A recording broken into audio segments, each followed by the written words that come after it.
All right, Dr. Feroli, we are live. Are you ready to kick this thing off? I am ready. I'm happy to be here. Thank you for tuning Let's. in. Thanks for inviting me. All right, let's do it. KTTV, giving you what you need. Motivation, education unleashed. H-Town representing, we forever keep it rolling. Join the conversation with inspirational stories. Thought-provoking, feel that energy. Kendrick Thomas aiming to lift the community. True indeed, tune in, come and see. Giving you what you need. KTTV, let's go. Hey, KTTV. Hey.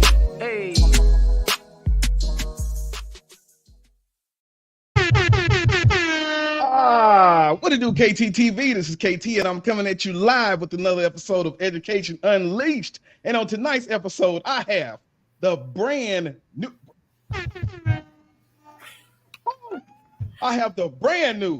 Dr. Kimberly Feroli. How you doing tonight, Doc?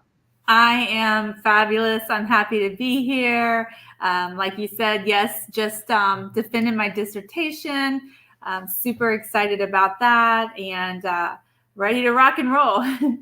Ready to rock and roll. Well, once again, congratulations on that. We talking like what, less than 24 hours or maybe more than 30, no more than 36 hours. Right. Fresh off the ink. So yesterday at 5:30. Woo! Yeah, so look, we pushing a good 24. So before we get started, I want to just do a check-in and say, how have you been doing? And leading up to that defense, how did you stay sane?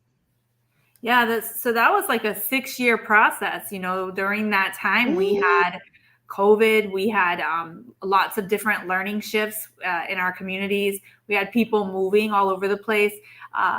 To stay focused, I think that you had to have, well, for me, I had to have a support system. I had to have a goal. I had to have some drive, and I had to have some perseverance because I did have a choice, and my choice was to quit or my choice was to keep going. And I decided to keep going.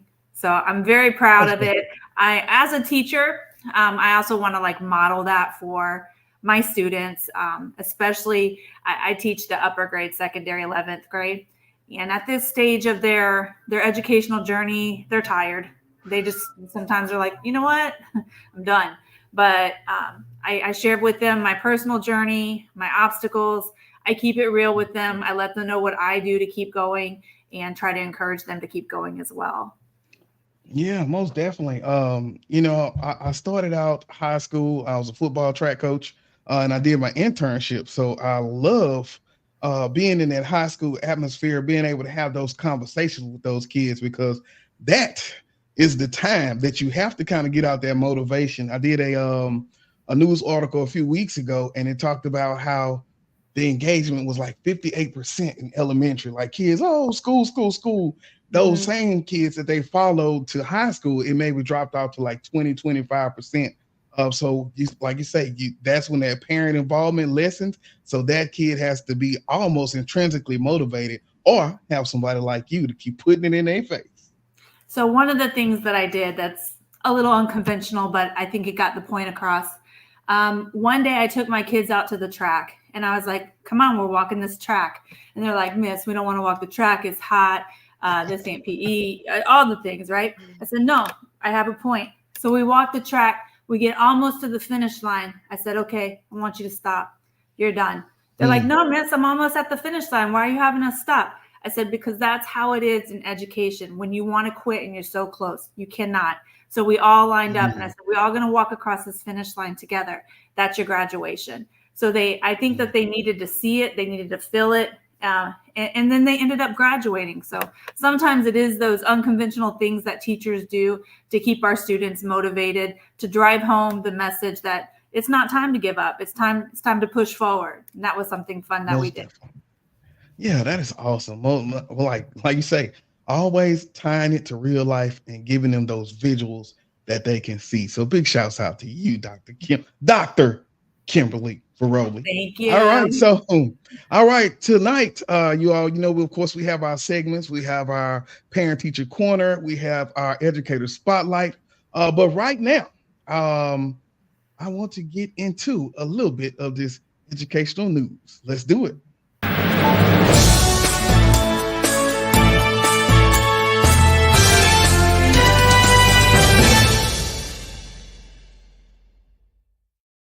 To find one story that was very eye opening, that really piqued my interest, and so you may appreciate this one, Doc. It says, and Curtis of Ed Week, an unorthodox plan to pay students to write curriculum is raising achievement.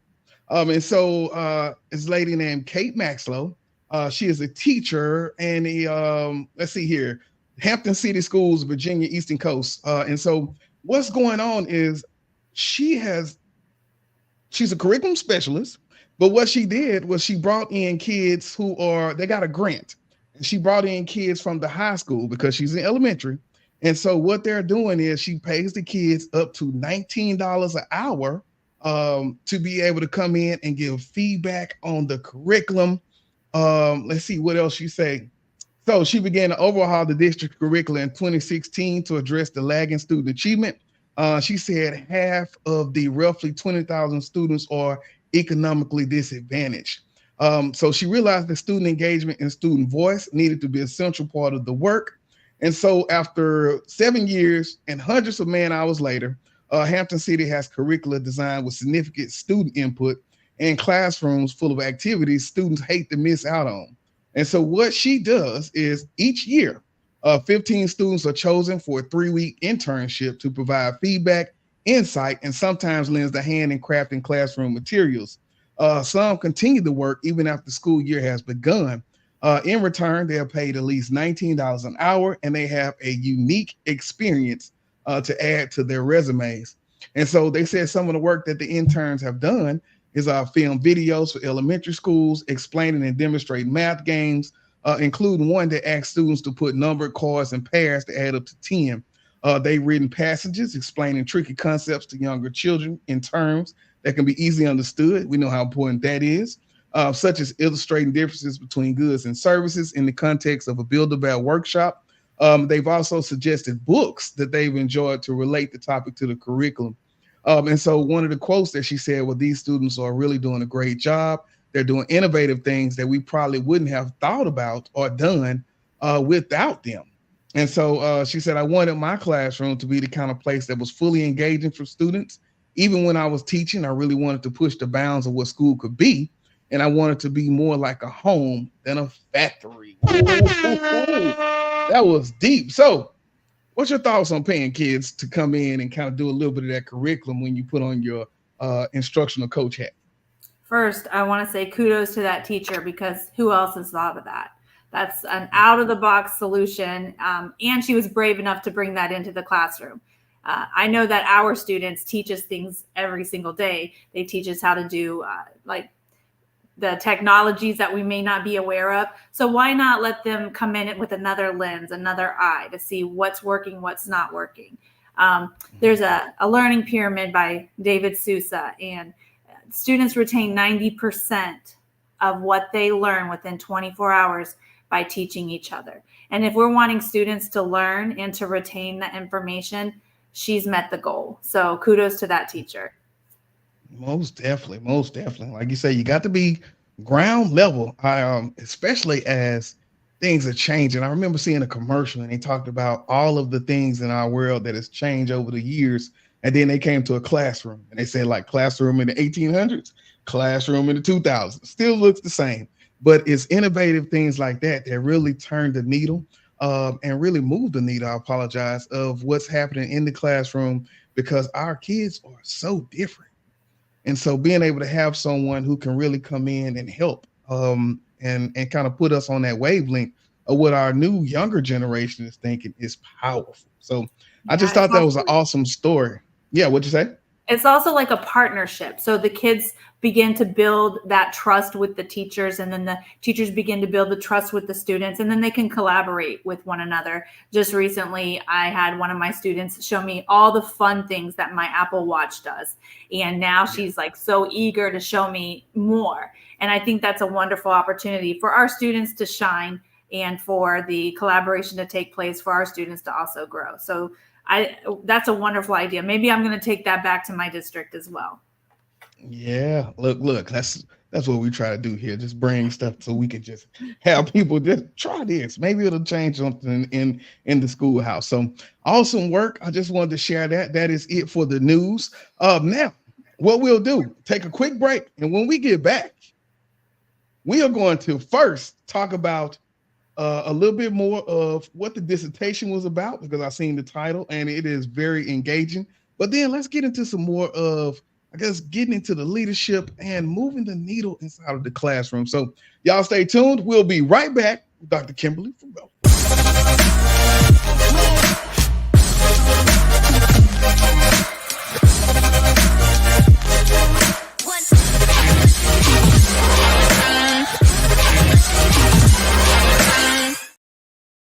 All right, y'all. If you have not, head to kttv.com. We got merch, we got books, we got everything. So just make sure you get there. Now, this time. Once again, big shouts out to Dr. Kim. Dr. Kim, I guess as we get into this conversation tonight, I want to kind of touch a little bit more on the defense of the dissertation, and just kind of talk about that for a second. So can you give us your topic for the dissertation, and then what made you choose that topic? Yes. So I chose secondary teacher perceptions on school culture and the impact that school culture has on student achievement. Because I'm a big believer that school culture plays a role in student learning and also teacher retention. So the research that I was able to conduct was in the Florida district, and some of the results were pretty interesting. The number one factor that I was able to find for school culture is the leadership style of the principal. And the number one leadership style that had the greatest impact was transformational leader. And the transformational leader is encouraging. They have great ideas. They come in and they support the students and they support the teachers. And as a result, the school culture increases and the student achievement increases. So I really enjoyed this journey. I've been teaching since, you want to guess how long? Well, it's kind of cheating. We talked about, like, I was backstage. Yeah. I've been teaching since 2003, and I've had the opportunity to work with all kinds of leaders. And so during my research, I was able to see, oh, this was the style that I worked for, or this was the style that I worked for. And I can recall the schools that were the most successful were the ones that were led by transformational leaders. And that's something that my research was also able to prove. So that's that. Hey, congratulations again, Doc. Awesome information. And is it online or somewhere already? Yes. So we are in the process of getting it published. I'll be a Google Scholar. Super excited about that. It'll also be in the ProQuest search. So that's something that's coming up probably within the next 2 to 3 weeks. Yes. Okay. So now jumping into more of our questions for tonight. Teaching since 2003. Right. So you think about the work you're doing in the classroom, front line, and then you go into educational leadership. You say, I want to get a master's in ed leadership. God bless you. And so then you head on to the doctorate. So what inspired you to even pursue that career and come out of the classroom into ed administration and leadership? So there's a couple things that inspired me, but there's somebody, her name is Principal Patterson, Shanavia Patterson.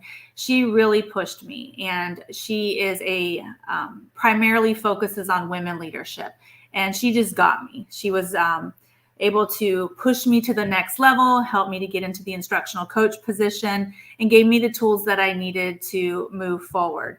Once I linked up with her, I was like, I can do this. This is something that is in me. I know that I can make a bigger impact. Let me take my expertise outside of the classroom and into the school. And that's something that I was able to do. So I'm very happy with going into the educational leadership track. And then after that, I went into the doctorate track. I do want to share a little bit about the reason as to why I have pushed myself that far. Is that okay? Yes, okay. So my mom dropped out of high school in 11th grade.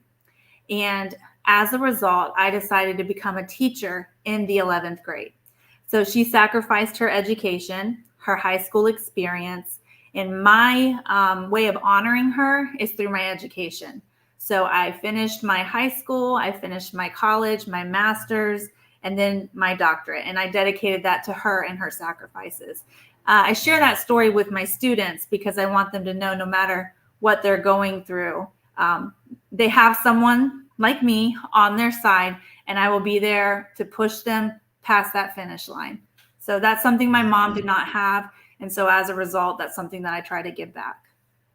Yeah, most definitely. I can just see you now. You seem like that teacher who all the kids, you got to shoo them away when the bell rings. Like, you got to go to class. You can't sit here and talk to me all this time, but they just want to come. Can I come on lunch, miss? All of that type of stuff. Yeah. So sometimes there are students just sitting in the hallway, like randomly. So I'll just go grab my lunch and I'll just go sit next to them. And I'm like, what's your name? And so I've built so many relationships that way by seeking out the students that are hiding in the cracks and the crevices, and then giving them a voice and letting them know that they matter, and just sitting down and eating lunch with them. Something as simple as that. That's something that I feel like builds school culture as well. Most definitely. Now, when you think about student success, I guess we'll start inside of the school, inside of the classroom, and then work our way back out with some of your other experiences. So in your experience, because I want people to be able tonight after the show to take some of the strategies, some of the things you're doing, because we're in Texas.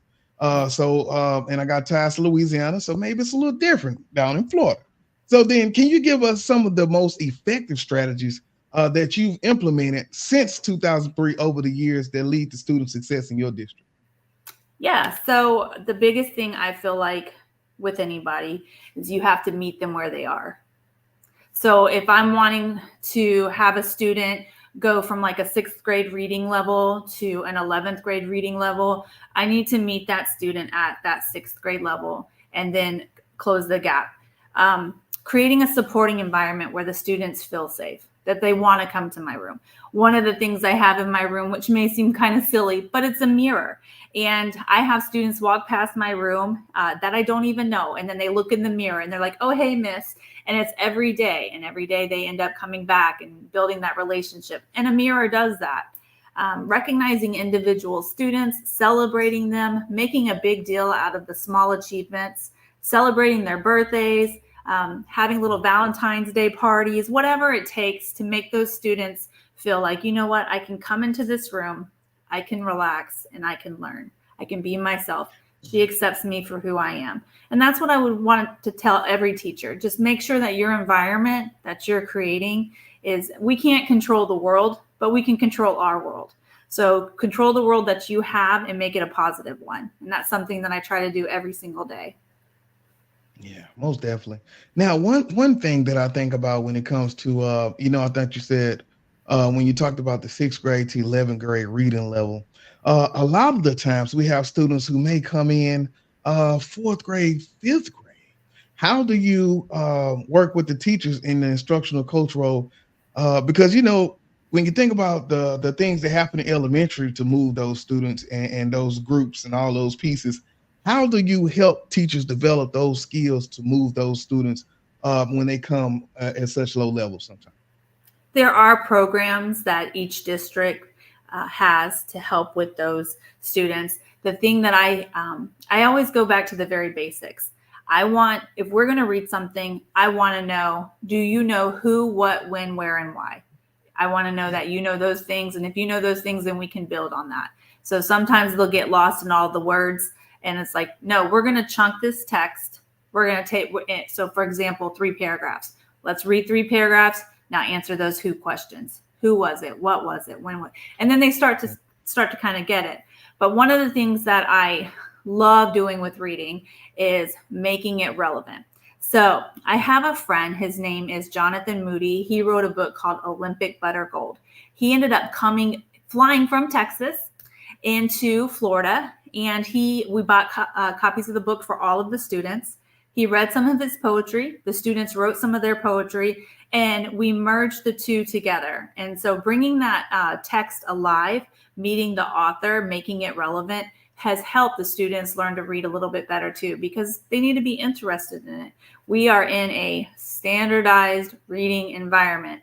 What can we do to support our students with the standardized reading, but also make them want to read? So engaging them with authors, with texts that matter, with things that are relevant has helped. Yes. Now, Reading Teacher of the Year, as we talk about Reading Teacher. So how has being the Reading Teacher of the Year influenced your teaching philosophy? And discuss a little bit about that experience. I was able to look at a few. I guess you all just had a teacher ceremony this year, and so you were honored at that as well. Yes. So I was the 2024 finalist. There are over 13,000 teachers, and I was in the top 5 recognized from my peers. Our peers are the ones that elected us, and that was really exciting to be able to go and enjoy the company of such fine educators in our district. That was such an honor. I also won Reading Teacher of the Year. And I think my philosophy on that, and I've kind of always lived by this, is if I don't enjoy teaching, if I don't have fun teaching, my students won't enjoy the learning and they won't have fun learning. So I always try to make sure that whatever I do, I put my effort into it so that they put their effort into it. One of my favorite authors is Nora Zell Hurston, and we read Their Eyes Were Watching God.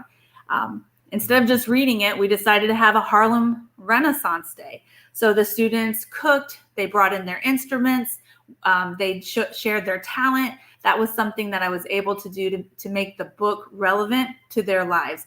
And it was something that they'll remember for the rest of their life. So reading is more than just words on a page. It's also a lifestyle, and it's something that I try to bring into the classroom. Most definitely. Most definitely. Let's see here. Shout out to Sharika. Just a heart. Thank you so much for tuning in, Sharika.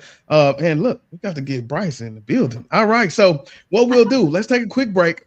And then when we come back, I want to talk to more about the population, right? How are we setting up inclusive and diverse environments?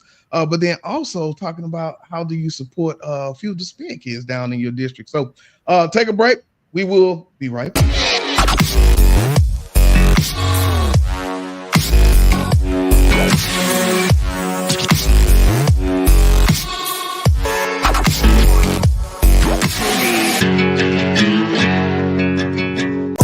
See the drip, yeah, I'm fitted up. Hop in my car and the giddy up. Secure the bag, yeah, I get the bus. Pick it up, pick it up, pick it up. You see the drip, yeah, I'm fitted up. Hop in my car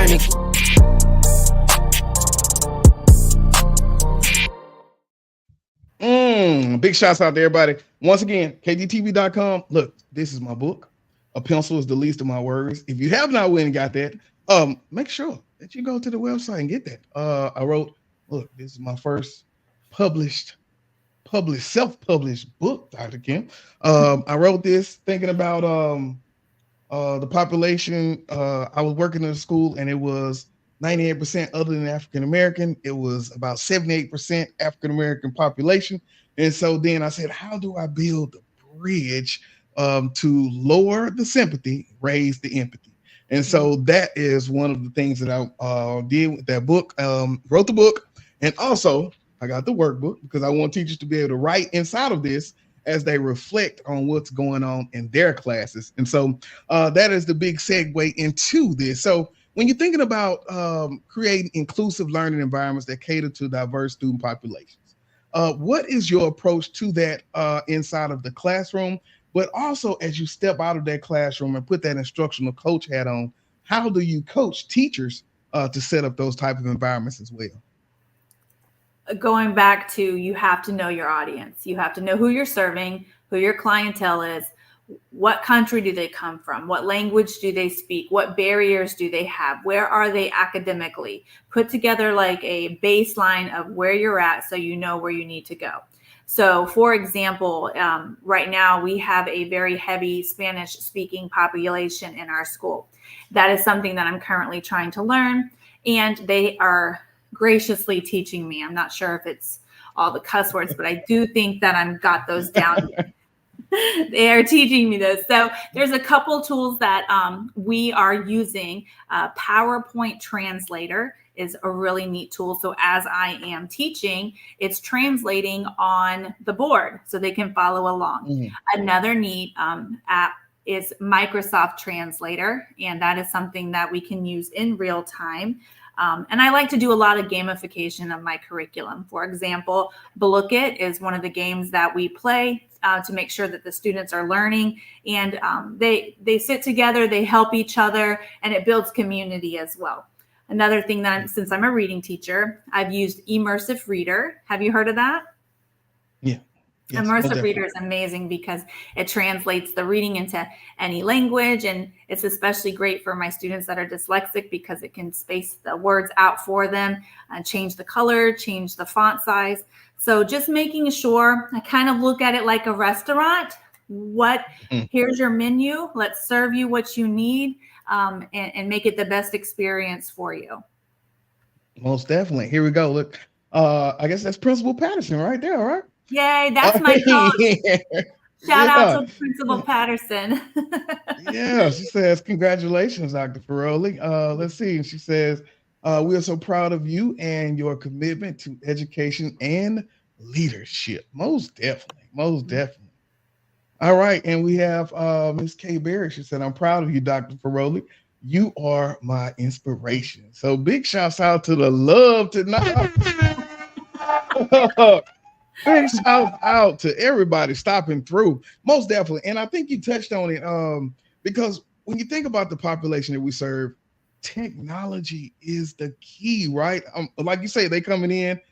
I'm pretty sure they probably showed you some things you never knew the Apple Watch could do. You know, I think about the phone. So when you're coming in and you're coaching teachers, you're saying, okay, we want to bring this in. And we talked about the immersive reader. Are there any other tools that you look at in building those, I guess, skills and reading skills or enhancing those experiences? Yes. So my absolute favorite, and if you don't get anything out of tonight, I want you to write this down. It's called Magic School AI. It is amazing and it's free, and it has everything you could possibly think of to make your life as a teacher easier. So Magic School AI has translating, it has IEP generators, it has ways to text level what you're reading. It has a coach's corner. So if you're a coach, it has ways that you can put together lessons for your team. Anything that a teacher needs, it has. So Magic School AI is basically my magic trick right now. Yeah, most definitely. And when you think about that AI, I mean, in the IEP writing, right? Because you always want to be able to put that data in and create the best goal for their student. And so these days, this AI is working miraculously. So I'm pretty sure that, man, that's a good tool. I think I will make sure we share that out. And what is it one more time? Sure. It's called magicschool.ai. You'll love it. It's worth the admission. Yeah. If you're watching tonight, that'll save you tons and tons of time. Most definitely. And so now, hold on, wait a minute. We got, what's that, Miss B? She says, congratulations, Dr. Feroli. All right. Big shouts out to everybody, man. And so now, in your opinion, you think about the challenges that teachers are facing and simply just being better. And so as you work inside of that building, how do you, what are some of the biggest challenges that you've seen facing educators inside of your school? And then also as you move around, and what are some of the ways that you're coaching teachers to address those? Teacher retention is hard. It's hard. It's like one of the things that I would like to see is removing some of the barriers to maintaining your teaching certificate, to obtaining a teaching certificate, to once you do have this teaching certificate and you want to focus on your class, you can't, because you have all these other meetings that you have to go to and all these other requirements that you are mandated to take. So it's like 2 to 3 jobs all in one. So I would think maybe removing some of those barriers to help keep our teachers in the classroom would be beneficial, especially in the role that I have. I see how inundated they are with everything that they're required to do. And it is a lot. And to say that, I am glad and I am grateful that I'm in the position to help these teachers, but there are a lot of teachers at a lot of schools that do not have that one-on-one support, and they're drowning and they need that support. So I would say just removing the barriers as much as possible for teachers to be in the classrooms and to stay in the classrooms. Yes, it's so real. In my district, we have what we call associate teachers, and so they have their degree, and so they're able to come in on that 1 year contract as long as they're already registered for their certification program. And so it's like, okay, usually it's going through. How does it go? Like you'll go through your alternative certification program, and then you'll go take the test. So you've already had a little experience, and so now it's kind of different because you don't have any experience, but you got your degree, and you're interested, and you're enrolled, and so but it's like starting from ground zero. Do you all have any programs like that where you kind of just getting teachers who are fresh into the field? Yeah, so we have a program called it's ACP, which is an alternative certification program for educators that are coming into our district from a different profession or field. They're getting their pedagogy classes out of the way. And this is definitely something that I'm able to assist them with. But again, not all schools have that. We also have a teacher induction program and a teacher onboarding program. And most of these courses are on Canvas, and they're self-guided modules. But let's be honest, self-guided modules, they do what they do, but they're not a teacher. So one of the things I always tell my teachers is please go into other classrooms, learn from the best. We have so many experts on our campus, such an amazing amount of teachers. Learn from them. Even the veteran teachers, I encourage them. Like, I'm a veteran teacher. I do not know everything. Let me go into a new teacher's room and learn something. Humble yourself. Learn from the best. Learn from each other. That's how we grow as a professional. Most definitely. And like you said, when you stop learning, hopefully you're dead. Yeah, that was kind of graphic, but true. All right, so now as we get ready to wrap this up, because I want to get into our rapid fire too, and make sure we get enough time. Thinking about the future of education, you just got the doctorate. Now you have this information. Shout out to one of my friends, Dr. Snow. He is the CEO of the Transformational Leaders Network. But when you think about your goals and aspirations for the future of education, you got the doctorate, you know more about what's going on in the buildings. How do you plan to contribute positive change in our field? So with that question, I recognize my capacity. I know what I'm able to do and what I'm not able to do. I know I'm not able to save the world, but I can save the world that's in my classroom. And what I mean by that is let me make that world a better world. So, and let me take that outside of the classroom and bring it into the hallways of my school, and let me make that school a better school. And so I think it really just starts with being a good human being. Let me be a good human being and pay it forward, and hopefully they'll pay it forward. So that goes with knowing what I'm capable of doing and what I'm not capable of doing. And I am capable of being a nice person, and that's something that I'm going to share with whoever I come into contact with. Yes. And then as you look at students or teachers that are looking to improve their skills in teaching, reading comprehension, teaching literacy, what advice would you give them to start turning and moving the needle of those students in their classroom?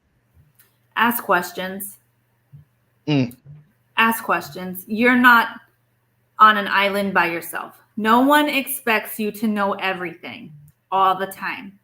No one expects you to be perfect all the time. Go into other teachers' classrooms. Ask questions. Have someone come into your room.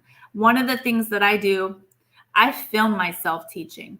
And the reason, and it's uncomfortable, but I can go back and look and see, I need to improve in this area. I think that once we realize that, you know what, we're not alone. We have help out there. We have technology that can help us. Let's take advantage of that. And so for any new teachers, I just want you to know you don't have to be perfect. You just have to be available. Ask questions and let people help you. Most definitely. All right. Well, I think that'll do it. What we'll do, we'll take a break. Awesome information. I always look at sharing those sound bites and being able to kind of get the information out. And so great advice for someone looking to be able to serve better, right? Just ask questions, be involved, be available, right? I read something earlier today. It says you can't win today without focusing on today, right? So just being there. Okay, let's take a quick break. And when we get back, rapid fire, baby.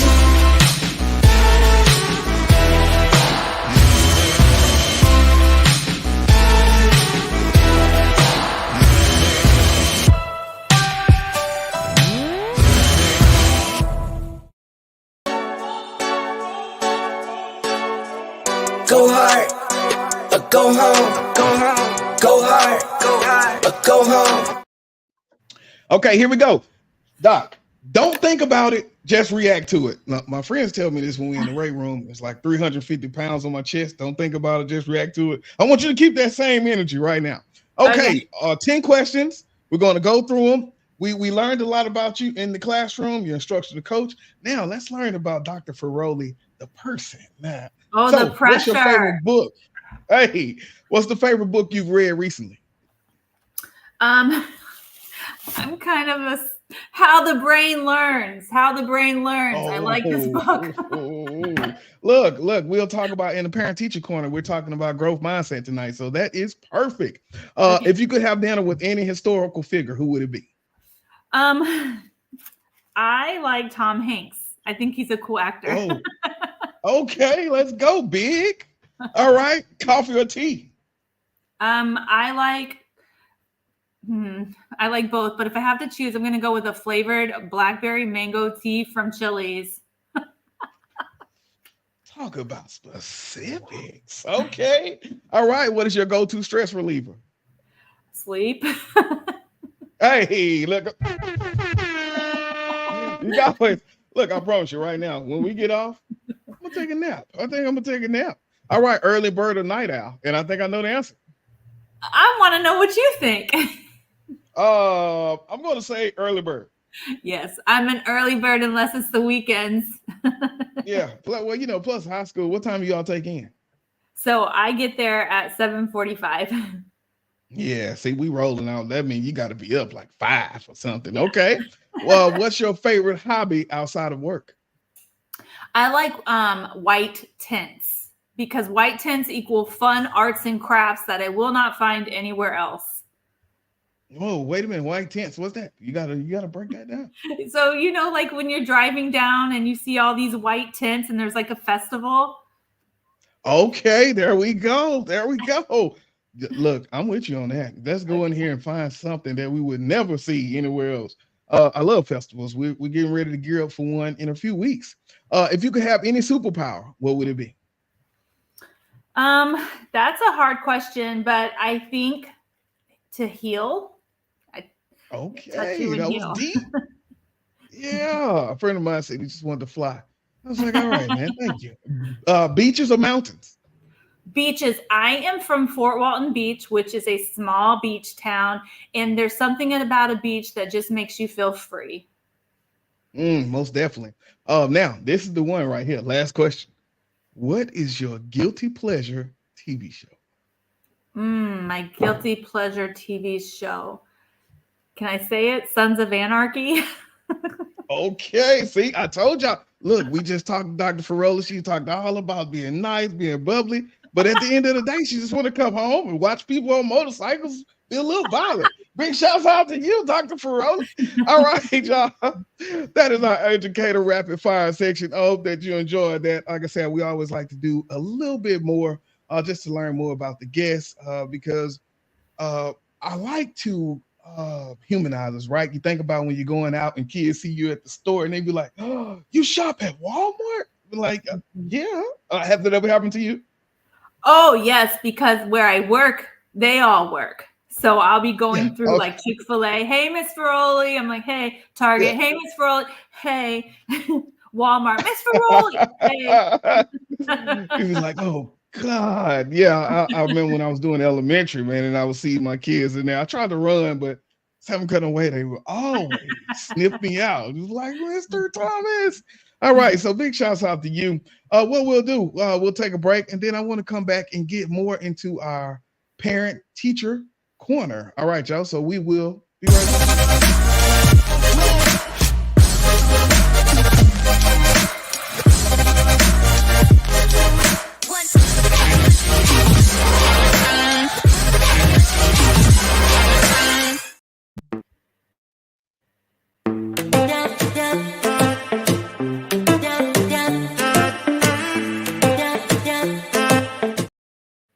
All right, so tonight's Parent Teacher Corner, we're discussing the importance of fostering a growth mindset in children. So that's why I said that book was so important. Growth mindset is the belief that abilities and intelligence can be developed through dedication and hard work. And so in this, I have 5 quick tips that I want to share with parents because remember, it's all about giving, right? And so having something to take away. And any one of these, Doc, if you feel it and you want to kind of add to it, please jump in and share. So in the first one, as we get ready to develop that growth mindset, we want to make sure that we are praising effort. So instead of focusing solely on the outcomes, we want to praise children for their effort and persistence in tackling those challenges, right? For number 2, we want to embrace mistakes. I think having that growth mindset is also that famous quote that says like I didn't learn how to stop, or I just learned what didn't work, and now we just keep going when I make those mistakes. So teach children that mistakes are a natural part of the learning process and an opportunity for growth and improvement. Next, number 3, we want to set goals, right? Encourage children to set realistic goals and celebrate progress along the way. That kind of puts me in the mind frame of what you said. I know that I cannot save the world, but having that realistic goal, I can affect the community in which I serve and I live. So all about setting those goals. Next one is providing that feedback. Offer constructive feedback that focuses on areas for improvement and suggest strategies for overcoming those obstacles. And number 5, which is the important one for me, model that resilience, right? Demonstrate resilience in the face of setbacks and show children it's okay to fail as long as they keep trying. What do you have to say about that, Doc? I agree with all of those. I think that modeling resilience is huge. And a lot of times our students are like, what am I going to do once I'm done with school? And just being able to share with them all their different opportunities and that they're not limited to one path is important. So the resilience is huge. Yes. All right. Let's see. I think in the elementary school, we did so much. You think about having those avid strategies, and just giving kids those tools, right? But then coming back, and then we did full information, full lineups. We had growth mindset posters all over the campus. We really honed in on that. And so as I get to high school, I'm starting to see some of my kids that I taught in 4th grade, and we're able to have conversations about what that growth mindset looks like. How have they been applying it? And sometimes I have to reignite that passion in them and that knowledge. Do you all do any kind of work with that inside of your district? Yes, working very closely with students. Just recently, we started a student club where their voices are amplified.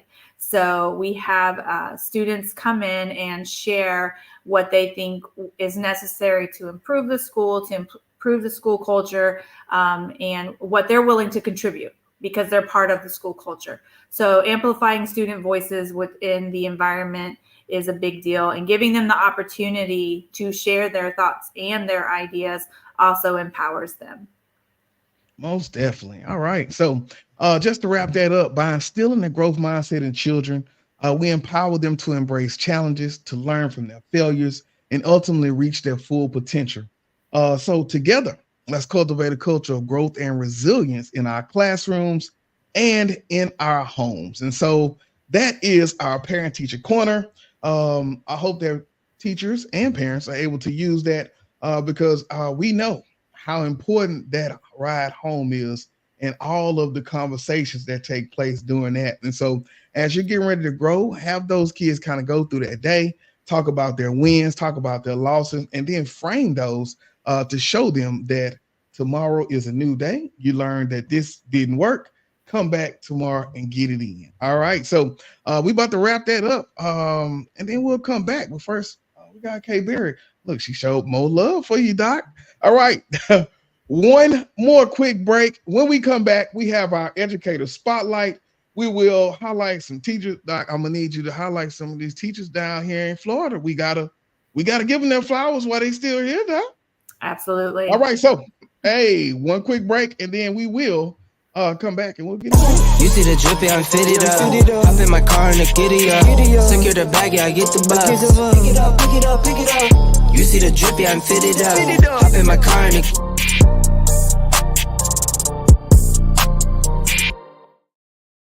All right, tonight's educator spotlight. Let's do it.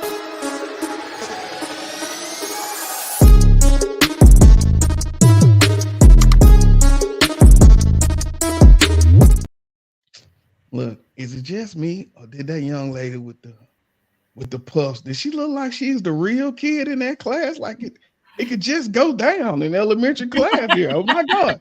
All right, so all right, tonight's educator spotlight. We are celebrating Mr. Quadre Alfred Leonard. Quadre Alfred, I'm sorry. He is in Leonard Elementary, and that is Katy ISD, which is the ISD here in Houston. Well, it's in Katy, I guess, but it's still Houston. All right, so he's a second grade teacher. God bless Mr. Alfred. That second grade, I supervised K through 2. I know how real it is. He was nominated by his colleague, Ms. Liz Harden. So big shouts out to Liz. She's cool. All right. So Mr. Alfred is a constant ray of sunshine on our campus. He lifts up his students and peers with his positive attitude and smile. Every time I see him, it makes my day. I appreciate his dedication in building supportive relationships on our campus. And her personal message to Mr. Alfred was, thank you for always smiling and radiating joy. Oh, man. What do you think about that, Doc? I think from just hearing that, he's a difference maker. He's changing the trajectory of these students' lives and also his colleagues. They respect him. They appreciate him and his talent and his expertise. And I just keep up doing what you're doing because you're doing something right. You're making a difference. Yeah. And so thank you for your commitment to this field. It is necessary. You are doing important work. So thank you for that. Yeah. Most definitely. Now, when you think about the dissertation, you think about the work and the research. Did you run across leaders who were like that was one of their highlights? They were able to go in. I think about sometimes I used to come to work on Sundays, right? And I would just write handwritten notes and just go put them on teachers' desks when they come in on Monday. Did you see a lot of that moving the needles in school culture? Yes, just being present. The wonderful thing about going through the dissertation process is it helps you stop, take a pause, reflect, evaluate, and then do something about it. So being able to go through this process on my site, I was able to go ahead and meet with these teachers, talk with these teachers. And I'm very big into, I'm going to celebrate you. You're getting a birthday card. You're getting a thank you for covering my class card. You're going to know that I care. And so I think having this research, especially with the transformational leader, that's something that I strive to be, seeing the impact that it has on a school and the change that it can produce, help me be a better teacher, a better instructional leader. And that's something that I'm thankful for. Yeah. When you think about that, I think going through that process and just being able to do that study is so awesome. So I will say, put you in the hot seat. You just got your school and transformational leader. What are the first 3 things that you would do as that transformational leader of that new school? I'm meeting with every single teacher. I want to know, what are your thoughts? What's working? What's not working? What do you suggest? Because I'm coming in there. And they're already there. So I want to build that trust and that relationship right off the bat.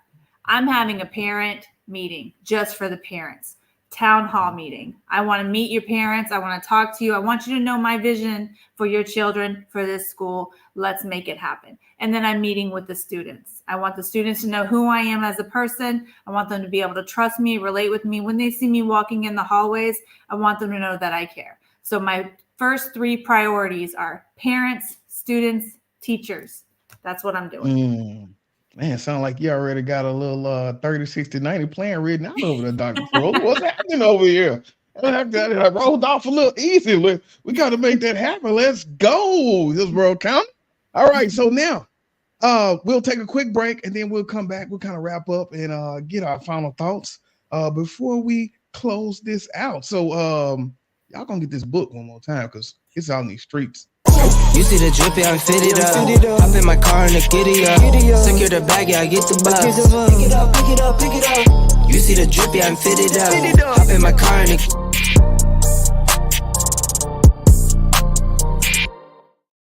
Look, KTTV.com. Make sure you go check the book out. And I'll sign it myself. I'll do stuff. Like I have signings. Okay. All right. Just trying to get it out there, Dr. Feroli. Look. Thank you tonight. Yes. I'm getting your book.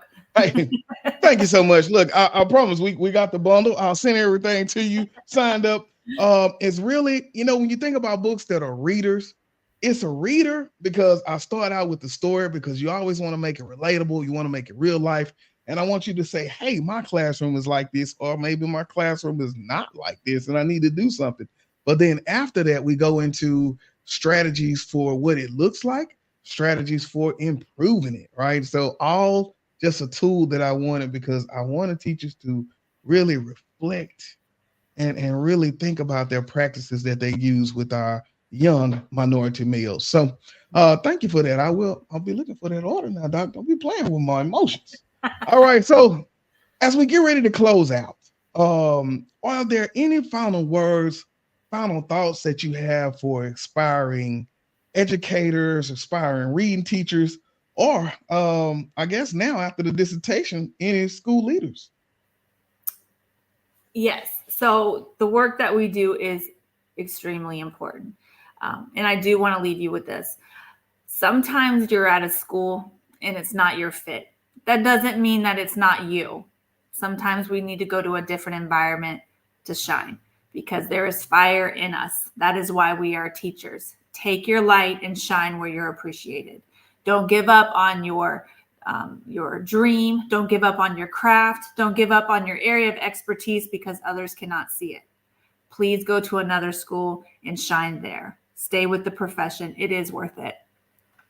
Most definitely. In other words, sometimes you got to go away and make a comeback. Hey, that's it now. All right, Dr. Feroli, I want to say thank you for the work. And so now, is there any place that, let's say people want to know more about the dissertation, more about you? How can they find you, reach out to you? I am on LinkedIn. Thank you for tagging me in some of your features. In LinkedIn, I am Kimberly C.F. That is where you can find me. Look, she still got the modest part. That's Dr. Yes, Kimberly. See, I got you. Cut it out now.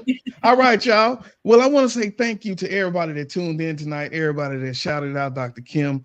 Awesome work, and congratulations again for the defense, for getting that title. Trust me, I know how real it is.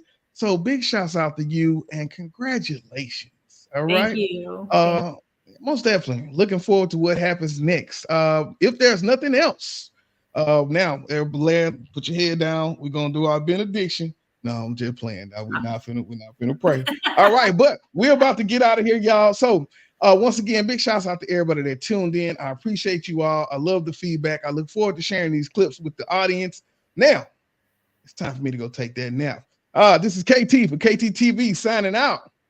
100. This is Darnell with Broadcast Houston. This is Dr. Tamara Beckford. Hey, this is Candace. This is London Underwood. This is Kirsten Bass with Inner City Greens, and you're watching. Y'all are now tuned in to KTTV. KTTV.